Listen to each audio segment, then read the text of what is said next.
Hello, good evening, good afternoon, good morning, wherever in the world you are. I want to share with you tonight um, this video clip. Uh, it's basically saying something that has been said so many times, has been circulating so many times. The person who produced it is urging Africans to watch it. Listen to it. You are an African, you really need to watch this. Africa is in trouble. Sub-Saharan Africa has been fundamental to the global prosperity of the advanced countries. And Africa had a role to play. It has a role as a raw material producer. We will not allow Sub-Saharan Africa to escape that. Okay, we do everything to keep Sub-Saharan Africa where it is, also impoverished. It's absolutely vital for the prosperity of everyone else. So let's get clear about that. Okay, and this means all the economic structures, all the global institutions, and the economics we teach everyone is all designed to keep Africa exactly where it is. And whether it is Europe or US or now China, it's always the same. We need Africa to be impoverished because we need those raw materials and we need them dirt cheap. Okay, so That is interesting. We need to keep Africa poor because we need raw materials from Africa dead cheap. Well, the video has definitely had an effect because many people have been following it. What I find ridiculous about the assertion there, at one time he says that we are teaching Africa economics that will keep Africa poor. I think that is nonsense. The laws of economics that are being taught at any university all over the world are the same. The laws of thermodynamics that are being taught um, in universities for engineers and so forth are the same. So there is no special selection where, uh, because you come from Africa, we'll teach you some voodoo economics, or you come from Africa, we'll teach you some engineering that doesn't work. That is nonsense. The laws of economics, basic economics, are the same. Our leaders go to universities, our children go to the same universities, be it in Africa or anywhere. If they did engineering, for instance, they would have learned Ohm's law, and Ohm's law is the same. It's not Ohm's law for Africans and Ohm's law for the whites and Ohm's law for the Chinese. Nonsense. Ohm's law is the same. So let's get that one very clear and get it out of the way. What we have in Africa is a problem. The poverty, I cannot deny, is a serious problem. But we should look at, for instance, Zimbabwe. Zimbabwe's economic decline started soon after independence. And since it has been a downward trend for the last 43 years. The only time that we backed the trend was during the GNU. But let's look at the regime. Zanu PF has drilled into everyone into believing that the root cause of most of Zimbabwe's economic problems are the West, particularly the sanctions that were imposed by the West. This is ridiculous. The sanctions were imposed in 2001. And yet, by then, the country's economy was already on the decline. Those of you who are not aware of it, we had the Economic Structural Adjustment Program, the first 5-year one in 1990 to 1995, was supposed to help revive the Zimbabwe economy because it was already struggling after 10 years of independence. At the end of the first one in 1995, the recovery had not materialized. And so we went into another 5-year one that lasted until 1999. And at the end of that, still the economy had not recovered. This was before the sanctions were imposed in 2001. So to blame the economic meltdown on sanctions is ridiculous. The only time when we backed the trend of the economic decline in Zimbabwe was during the GNU, 2008 to 2013.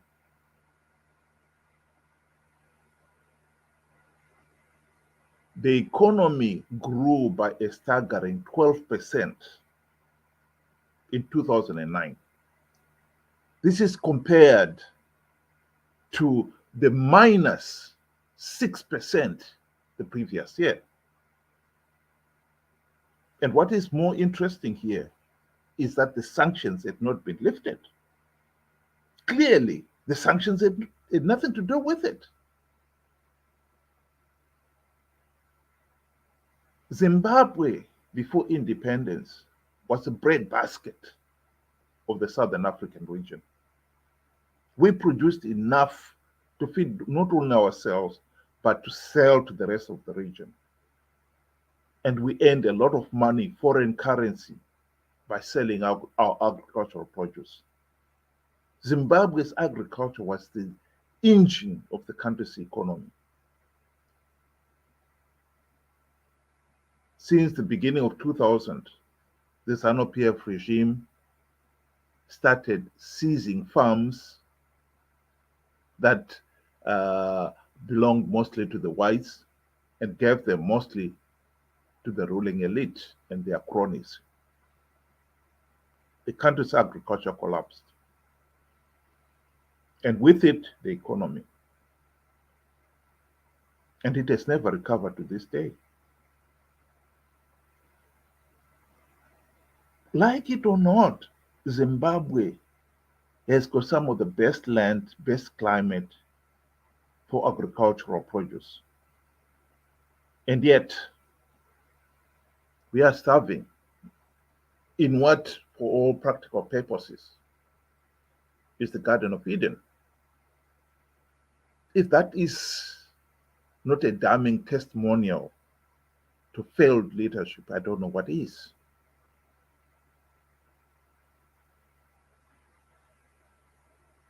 Zimbabwe is right now, as I speak, facing one of the serious load shedding. In fact, there's been load shedding has started now for the last, what? It's been there since the mid 1990s. It got progressively worse and worse and worse. Do you know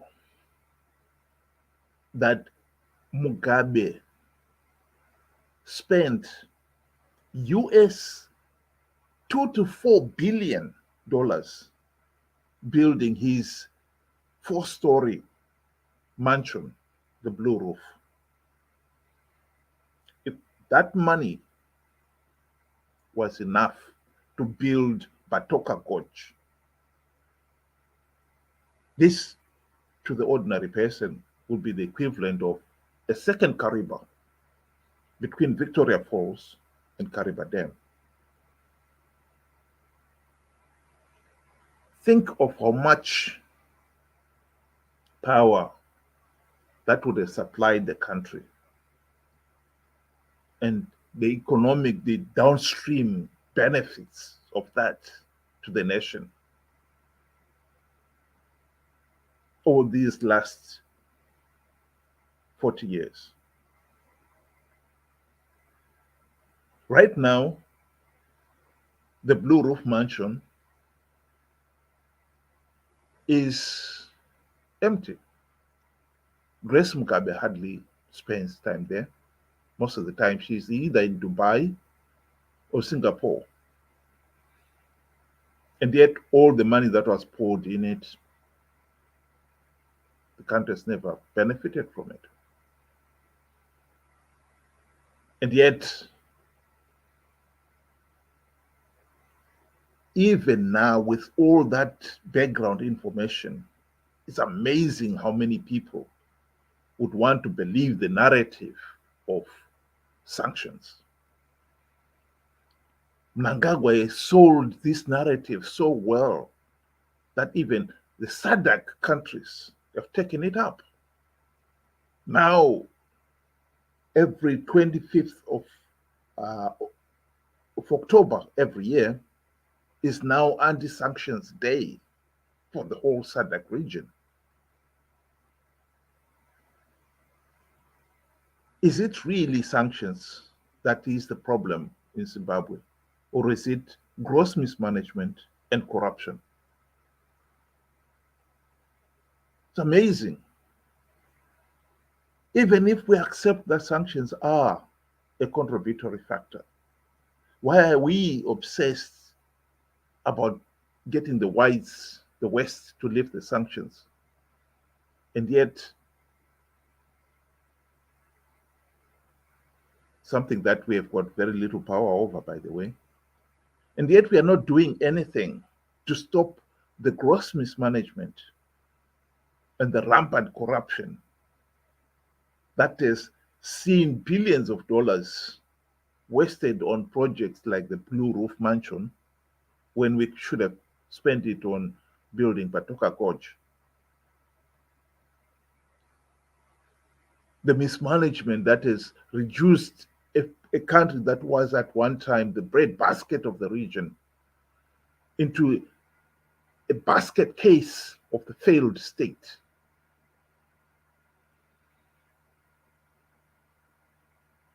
That is what we need to look at. I think we've been quick to accept this narrative that it is somebody else to blame for our problems, and failed to actually address the problems ourselves. The root cause of the problems ourselves. Yes, the West, the Chinese, and all these foreigners are in Zimbabwe as I speak right now, looting the country's wealth. But who brought them there? Who is allowing them to loot? It is our own leaders. They're only taking advantage of our own weakness.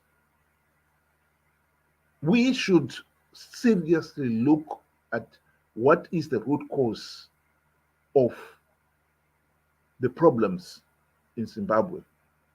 And the root cause is the decades of gross mismanagement, rampant corruption.